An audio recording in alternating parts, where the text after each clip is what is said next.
Hi guys! Welcome to my mini vlog about CKD stage 4. So, paano nga ba nagkaroon ng CKD stage 4 with glomerulonephritis ang asawa ko?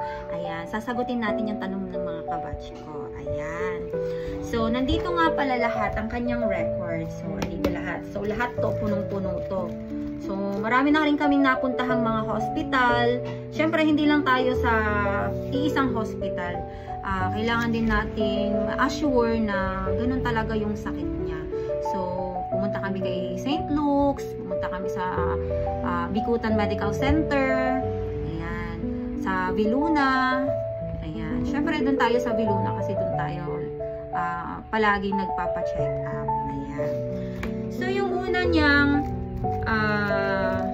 paano nga ba namin nalaman na meron siyang CKD stage 4? Kasi nga, sabi nga nila, ang CKD is walang simptomas. Guys, walang simptomas. Ayan. Blessing in disguise, yung asawa ko nagkaroon ng strep throat. So, nagkaroon siya ng infection or bacteria sa kanyang throat. After a few days ng kanyang pagkakaroon ng bacteria, after that, nagkaroon siya ng bulutong. So, Varicella infection naman. So, nagkaroon siya ng bulutong sa katawan niya. So, nung na-confine siya, kasi in-isolate nga siya kasi hindi siya pwedeng makisalamuha at nakakahawa nga ang bulutong. So, doon na nalaman, hindi pa niya nalaman doon. Na-discharge pa siya that time. So, nung nakita ng doctor niya na may something wrong doon sa kanyang creatinine, pinabalik siya. Nung pinabalik na siya, pina-evac siya agad. So, dinala siya agad sa Viluna. Isinakay na siya doon sa ambulance. Ayan. So, nakita na doon na yung creatinine niya is mataas na. So, based on sa kanyang records, ang kanyang creatinine ay nasa 283 na siya.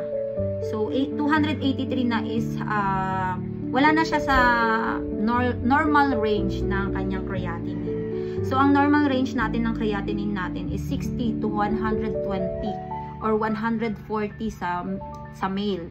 Sa female, 60 to 120 based on sa records. Ayan. So, nung mataas din ang kanyang blood.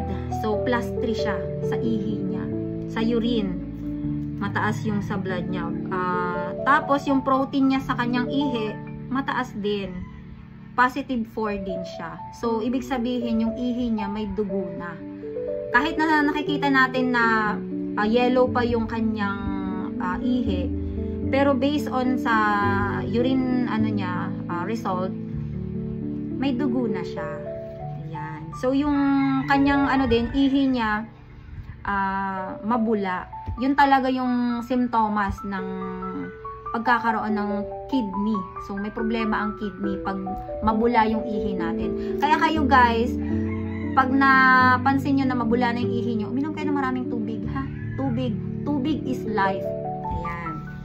So, after that, nung nalaman namin na na-confine siya ng almost 5 days sa hospital para i-test lahat kung saan ba nagkukos yung pagtaas ng kanyang creatinine. So, chinek dyan yung kanyang RBC, hemoglobin, mga ganun. So, yung result niya, mababa. Mababa na yung result niya sa red blood cells niya. Lifestyle niya kasi, ang naging lifestyle niya talaga, gusto ko nga siyang tanungin. Kasi nga, nasa area yan siya. So, yung nakita ko lang talaga na naging lifestyle niya is yun nga. Syempre, hindi natin maiwasan ang pag-iinom. Ayan. Pag-iinom ng alak. Alcohol. Ayan. So, kayo dyan na mga mahihilig uminom, pag napansin nyo na mabula yung ihi nyo, uminom kayo ng tubig, ha? Tubig. Tubig lang. Ayan. Tubig lang ang gagawin nyo para ma-flash out yung mga ininom nyo. Ayan.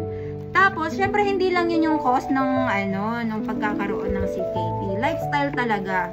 Guys, remember, kung mahilig tayo sa maaalat, ayan, iwas-iwasan nyo na. Maggulay-gulay na lang tayo, guys. wag din tayong mahilig sa mga karne, mga manok. Ano siya, healthy balance talaga dapat. Balanced diet dapat talaga ang ginagawa natin. Hindi tayo dapat palaging karne or kasi yung asawa ko mahilig din yan mag soft drinks eh. Isa rin yan. For sure, yung pagsa-soft drinks. At saka, pinakdakan. Yan pala. So, wag tayo masyadong kumain ng masasarap. Kumain lang tayo ng balance. Dapat balanced diet ang ginagawa natin. Kasi, kung hindi, life-threatening talaga siya. Guys, remember, life is too short. So, kung ako sa inyo, baguhin na natin ang lifestyle natin ngayon. Kasi, ang pagkakaroon ng CKD is pabata na po. Yung asawa ko, bata pa po yan, kung sa totoo lang po. Hindi lang din, edad 40 hanggang 70 ang nagkakaroon ng CKD. Kasi pati bata po ngayon nagkakaroon na. Dahil nga sa mahilig tayong kumain ng masasarap. Ayan. So, yung mahilig din dyan mag-fast food, sinasabi ko na sa inyo, iwas-iwasan nyo na. Kasi nga, life-threatening po ang fast food. Ayan. Kung kaya natin magluto, magluto na lang tayo. Ayan. So, kung gusto nyo pa po ng another vlog regarding dito sa pagkakaroon ng CKD ng isang tao, just follow and click the like and share more videos.